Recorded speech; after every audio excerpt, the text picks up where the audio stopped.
Welcome to the Global Communiques Leading Women segment. Our first guest for 2023 is Mrs. Ndidi Okonkwo Nwuneli, a social entrepreneur, a renowned expert on the topics of agricultural development, youth development, and entrepreneurship, among others.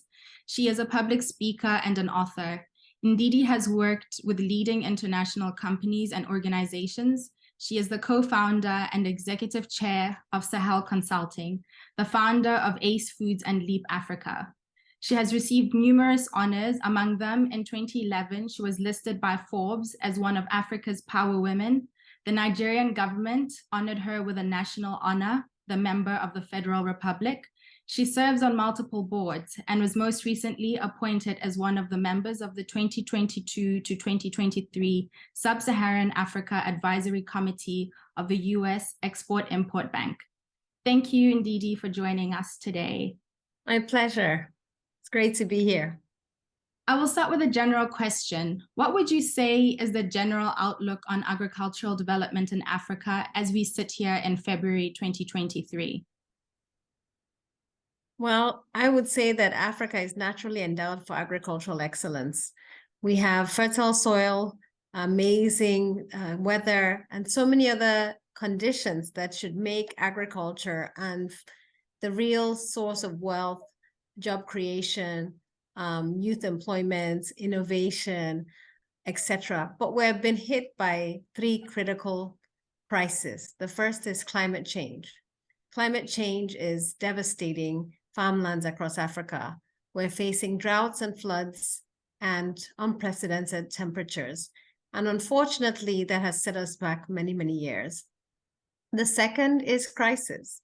Conflicts in many, many parts of Africa have also made it difficult to invest in the food and agriculture landscape. Nigeria, the country where I live, has faced serious issues with conflicts between nomadic communities and farming communities, etc.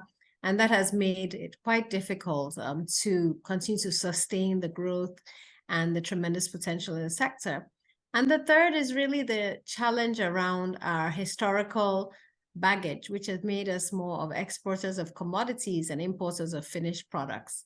And we haven't invested in value addition and really invested in the right enabling environment, the right policies to unlock the potential in this sector. In spite of these challenges, I'm very optimistic. We have some of the best food in the world. We have innovative young people, dynamic chefs, a whole history of gastronomic excellence. And I am convinced that if we work collaboratively in this sector, we can ensure that we nourish Africa and we nourish the world. And through a lot of the initiatives I've been involved in, including Sahel Consulting, Ace Foods, and most recently, Africa Food Changemakers, we are showing the potential of the sector. We're galvanizing interest in the sector, and we're demonstrating that our food can compete globally and that the rest of the world is excited about the renaissance coming out of Africa when it comes to food. We also believe that food is a great way to build bridges between Africa and the rest of the world. And we're inspired by the amazing chefs such as Chef Pierre Thiam and Yolele, all the innovations, Ayo Foods in the US that are just leveraging African heritage to bring African food to the rest of the world. And because we have that diversity of our 54 countries, the varieties, the richness, the nutrition, we just have so much to offer. So this for me is really an exciting time. And we're learning how to surmount the obstacles and to address the issues such as climate change, conflict, and the lack of value addition in our sector. Some of those challenges that you've just raised were also echoed at the second Africa Food Summit that recently concluded under the theme Feed Africa, Food Sovereignty and Resilience in Dakar, Senegal. The commitments to transform the agricultural sector in Africa was reinvigorated. The commitments took the form of funding mechanisms from various stakeholders. Do you think the commitments made at the summit go far enough to significantly transform Africa into the breadbasket of the world that it has the potential to become, that you've just echoed as well? Well, I'm a big fan of Dr. Akiwumi Adesina and the great work of the African Development Bank. when he was a minister in Nigeria, he definitely tried to transform the sector. So I know that when he commits to something, he really pushes it. And through his work over the years in Nigeria and across Africa, he's proven his commitments to really leading change. And he, like I, recognize that the private sector is really the critical engine for growth in the food and agriculture landscape. And what we need from governments is an enabling environment for the private sector to thrive. We need consistent policies. We need policies that actually favor African business and homegrown solutions that drive food self-sufficiency. And we need a level playing field between foreign and local organizations, a level playing field for women entrepreneurs in the ecosystem. And we definitely need the right financing support for agri-entrepreneurs. But I always shy away from big, bold commitments because many of our countries still haven't met the Maputo Declaration, which they committed to over a decade ago, where they said that they've commit 10% of their annual budgets to agriculture, and we haven't seen that. In fact, I don't think there are any countries in Africa that have consistently done their part with the Maputo Declaration. And so I think it's critical that when we see governments that are committed, they basically say, we will create an enabling environment and get out of the way for the private sector to grow and thrive. This is one sector that can be profitable on its own because every African needs to eat. And we prioritize food and we value food. And it's not just about agriculture, the food ecosystem, which is about our health, our bodies, our minds. And so the recognition that food is critical for the climate action, food is critical for nutrition and health, food is critical for job creation, employment, wealth creation. If we recognize how integral the food ecosystem is to the achievement of the SDGs, the achievement of healthy populations, a vibrant workforce, the fulfillment of the highest potential of every African, it changes the dialogue from saying agriculture is a forgotten sector, it's a sector for the poor, it's a sector for the rural communities, and we recognize the food ecosystem instead as integral to the future of our continent. And we have seen Ethiopia's production of wheat increase from 50,000 hectares in 2018 to 400,000 hectares in 2022. Ethiopia is today a net exporter of wheat. How can such success stories be replicated across the continent on a practical level? What we saw in Ethiopia was a commitment to an enabling environment, as I described. They set up the ATA, which it was not only a transformation desk and hub at the presidency, but also they set up the commodity exchange to link farmers directly to markets. They empowered entrepreneurs across the ecosystem and attracted the private sector in a special way into the ecosystem. And so they did everything right in terms of the building blocks, and then the development community could come in and work with them on that front. And we've seen that in a few pockets on the continent. I think another shining example is Morocco, that even during the COVID-19 pandemic was not phased. They were food self-sufficient. We need to see that same vibrancy in many of our countries.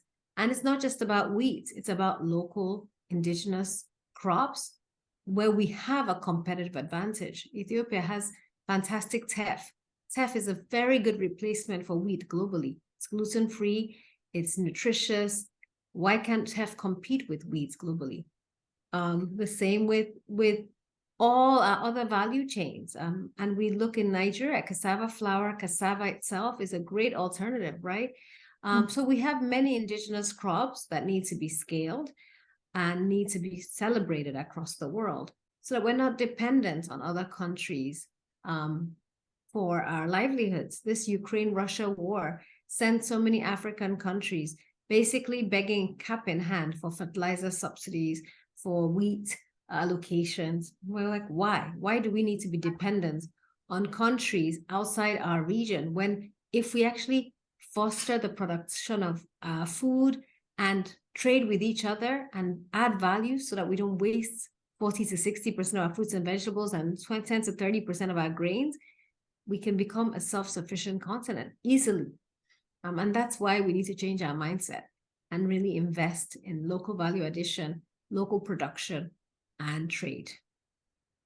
And practically, agricultural development is a lot of work and difficult to undertake on the ground by those who have taken it upon themselves to do something about it. I've spoken to two of my friends, one in Nigeria and another one in Malawi, and they have both told me about the difficult environments they operate in terms of both physical and soft infrastructure. You have worked on the ground in Nigeria through the organizations you have founded. Were there any times you wanted to give up and change course? If so, what kept you going? Yes, so it's actually a very complex sector. And you're right. There were many times when I wanted to give up and stop going. And I always tell people, if God hasn't sent you to this sector, don't come in, right? You need to be resilient. You need to be driven, passionate.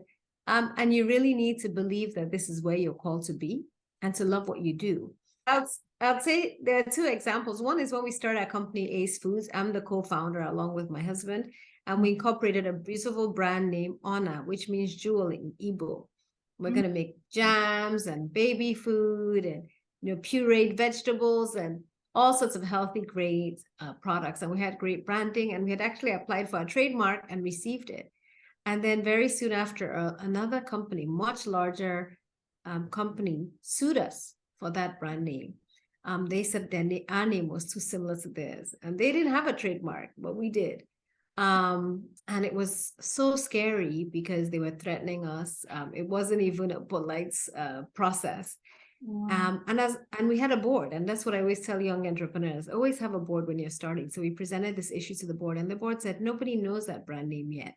You guys could spend a year fighting this giant in the industry and waste that time that you could be using building your business. Just give up the brand name. We had incorporated Ace as the parent company name. They said, just go with Ace. And today when people say, what's Ace? And we say, well, African Ace, the best of Africa. But that wasn't supposed to be our brand name. So it was very discouraging. But that company that sued us ended up becoming one of our earliest customers. And it just shows you the power of foresight, wisdom from those who have experience. As an entrepreneur, you need that wisdom, you need the support, and you need to pick your battles early. We also had many, many experiences with theft, with break-ins, with harassment. In fact, somebody once told us, one of our board members, he said, you and your husband, gentleman and lady, why are you entering an industry with thugs? And we said, thugs? This is the food ecosystem. And they're like, well, you're not just dealing with people in your country. You're dealing with global commodity traders who feel threatened by you. You're dealing with, all sorts of demons on the streets. And you just have to roll up your sleeves and take every day as it comes. And so the risks are quite high because we actually source locally, we process for the local market, and our products are on all the major shelves. But I have to tell you, there's nothing that gives me greater joy than walking into someone's house and seeing in their kitchen our spices displayed. To know that your product goes places you'll never go, where it's making a difference, but it's also being catalytic. It's attracting people into the industry who say, because you did it, I can too. And so you serve as a role model, you serve as a mentor, you serve as a catalyst, and you're setting a standard in an industry where none existed before. And that's Ace Foods. And with Sahel, we're transforming the dairy sector. We're working with others to transform the seed system sector in cassava and yam and maize. We've created companies that when I look to today, I'm just so proud of. We've spurred others to create companies. And so the ability to have evidence of your work on the ground and to know that because you have done this, people have food on their tables, they have jobs, they have warm meals, they can educate their children. That keeps me going. And it's just a more rewarding component of the journey than many of the hardships and the pain. Oh, that's inspiring. We'll now transition to women at work and women in leadership. Smallholder farmers work on over 60% of farmland in sub-Saharan Africa, and women smallholder farmers make up almost 50% of the labor force in the agricultural sector, but produce almost 30% less than their male counterparts because of obstacles experienced, such as barriers to accessing markets and receiving farming inputs, just among others. What are some targeted approaches that can be taken to counteract the obstacles faced specifically by women farmers? So I'd say there are three main steps we need to take. The first is, I'm a big advocate for quotas. I think every government, every private company that works with female farmers has to set a clear quota around a few key components. Number one is extension workers. We find that there are very few female extension workers in the ecosystem, and that really limits the knowledge transfer from women to other women farmers. And in many of our rural communities, especially in the north, where there's still tremendous segregation between men and women farmers, it's important to have female extension workers who can connect with female farmers in ways that male extension workers cannot. So it means investing in the training, the recruitment, the retention, and the support needed to keep these female extension workers on the farm and trained with the latest technology and the latest knowledge. The second is equity around the distribution of seeds and fertilizer. We really need that equity around last mile distribution. We also need that equity around land reforms and land laws. Because in Nigeria, I'll give you a simple statistic, 10% of the land in the country is owned by women, only 10%. Unless we reform the land laws, we see women in rural communities continue to only have access to substandard soils, where they come to either rent the soils or where they get the soils from by inheritance, they're given the worst soils. And so first we need to reform the land laws, but we need to ensure that they have access to soil protection, to soil health products, and to the right seeds so that they can grow the same achieve the same productivity targets as their male counterparts. And this is really, really important because it then creates a level playing field. And then we also need to change our sourcing mechanisms. For the private companies that source from smallholder farmers, they must insist on equity. So they must say, okay, I'm a big company like Nestle or Nigerian Breweries, or even Ace Foods, a small and medium-sized enterprise. If I source 10,000 tons of soybeans, I must make sure that at least 50% of those soybeans come from women farmers. That then fosters a ripple effect across the ecosystem because it allows for the emergence of more female farmers because they're sought after. It allows for the creation of more female clusters of farmers where women can come together and have a voice in ensuring they get the right pricing, they have access to markets, there's no segregation, etc.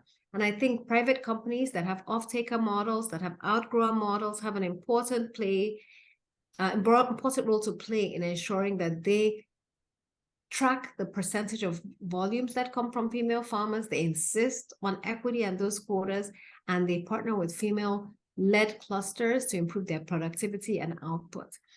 Beyond quotas, I think it's really important to create a level playing field around financing. And we've talked a bit about this when I talked about barriers to growth in the sector, but we continue to see that women are also closed out from financing. The statistics are dismal till today. And so unless we have special windows and special programs that enable women to access financing, we'll continue to see the disparity. And then beyond financing, capacity building, capacity support, mentoring, women need to know that they can play in the sector, that they can play an active role in the sector, and that they can dominate. Through Africa Food Changemakers, an organization I created, we're actually launching this year leading African women in food. And we're going to be recognizing up-and-coming women in the food ecosystem in a range of areas, disruptors, chefs, innovators. And then together, we're going to train these women. We're going to increase their visibility and their voice. And we're going to empower them to empower other women in the sector. I think having these type of initiatives that celebrate, support, and build the capacity of women starts changing mindsets that this is not a sector for men to dominate. This is a sector that women can play a leading role from farm to fork. We don't see women in logistics.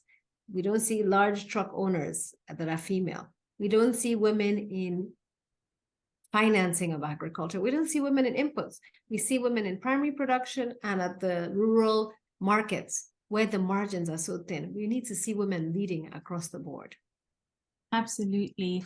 And while on the other hand, women in leadership positions more generally outside of the agricultural sector also face challenges in the workplace, such as breaking biases in predominantly male-dominated offices or sectors, what are some of the ways in which talented women in the workplace outside of agriculture can overcome and shatter glass ceilings? I would say there are a couple of ways. I would say there are 5. Number 1, I think we all have to change our mindsets as women. I've learned from the women who have gone before me that it's not only a lonely journey, but it's a journey that is tough and often isolating. So you have to create a community of sponsors, a community of helpers, a community of angels. And I think a lot of women don't work on building this community. So I've created communities and been part of communities of women who have supported me. And you have to be a woman who actively creates those communities and builds those communities. So who are your sisters in the workplace? If you can't find them in your job, can you create that community outside your job? And can you meet with other women to hold you up? I have a community professionally. I have a community when it comes to raising a family. And these have become my sisters. And we meet religiously and we support each other. So create that community. You can't do this alone. It's tough, so you can't do it alone. The second is you have to remember that where you are given a spot, you have to bring your A game. Excellence and integrity have no hiding place. So it's exhausting, it's tough, but you can't have an excuse. Bring your A game and leave a legacy so that you create an opportunity for another woman to join. Every board I've gotten on, I have to make sure another woman joins me. If I'm stepping up, I have to make sure I'm replaced by a woman. So pull others up with you and create the spaces for them to widen the table, to bring their own seats to the table and to change the discourse because you were there. So that's critical. And that's also linked to mindset.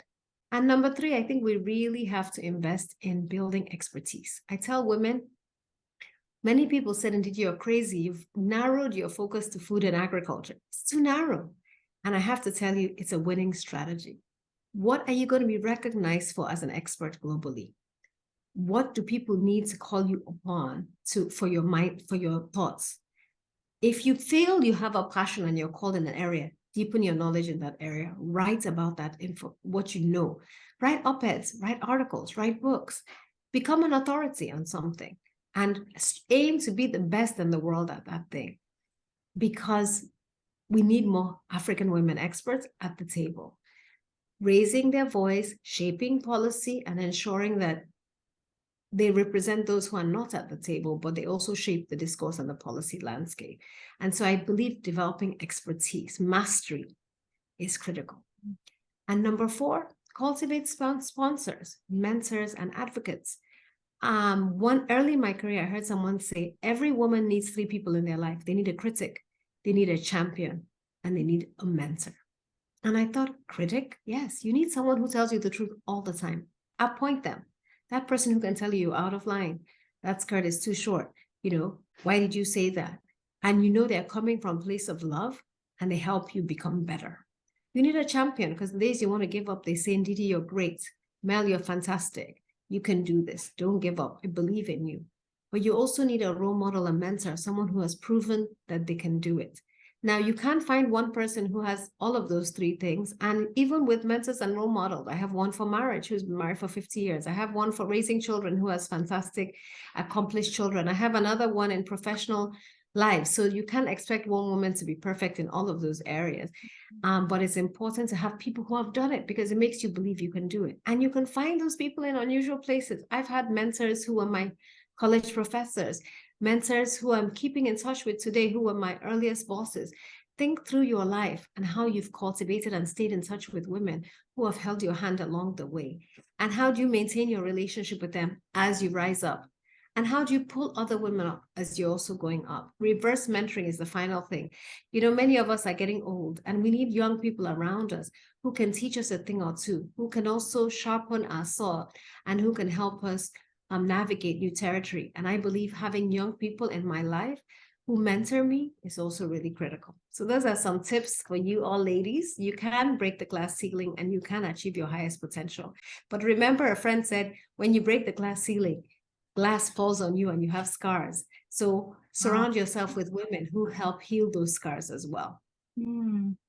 Oh, wow. That's very, very powerful and encouraging, even for me, just listening to you now.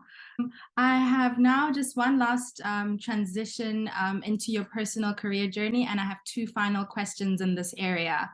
With so many accolades to your name, which accolade means the most to you and why? Wow. I would say there are two. Okay. One actually was my husband and I were honored by Harvard Business School as distinguished alumni. An award that really shocked us because we're the poorest, youngest group that got these awards. In terms of, billionaires who get these awards, we're not on their level. But what struck me actually during the ceremony was how they described me. And they talked about, the dean talked about my faith in God. And that's quite unusual. And so that was really special for me because I come to this world now. I'm in a place of maturity where I come with who I am, my authentic self. My faith is so foundational to me, my relationship with God, my belief as a Christian, it's so fundamental to who I am. My identity as a Black woman, as an Igbo woman from Nigeria. I'm unapologetic about these identities. It's taken a while to get to a place where you're comfortable with your identities, but I am. So being recognized for that on a global stage was very, very humbling and really a special moment. And Harvard Business School has a special place in my heart and in the heart of my husband, Mezu. But getting that award under those circumstances and with that recognition of our authentic selves was really, really powerful. And then the second, I think, the hat I wear as a mother. When people say Udena's mother, Amara's mother, that for me is a recognition.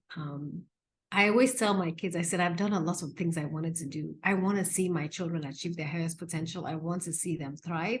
I want to see them as complete human beings who make a difference in society. And so when I meet people who say, are you Amara's mother? Are you Udena's mother?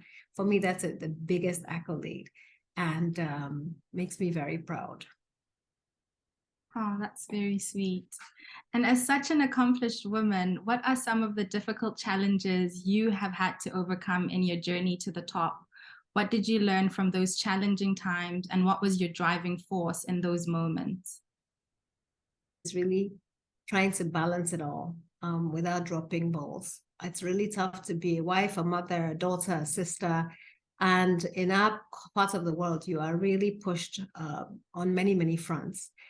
And I think what I learned early on was that you can't have it all at the same time. So pace yourself. Realize that there are going to be some balls you drop. There are going to be times when you step back from one thing to allow the other things to thrive. And it's okay.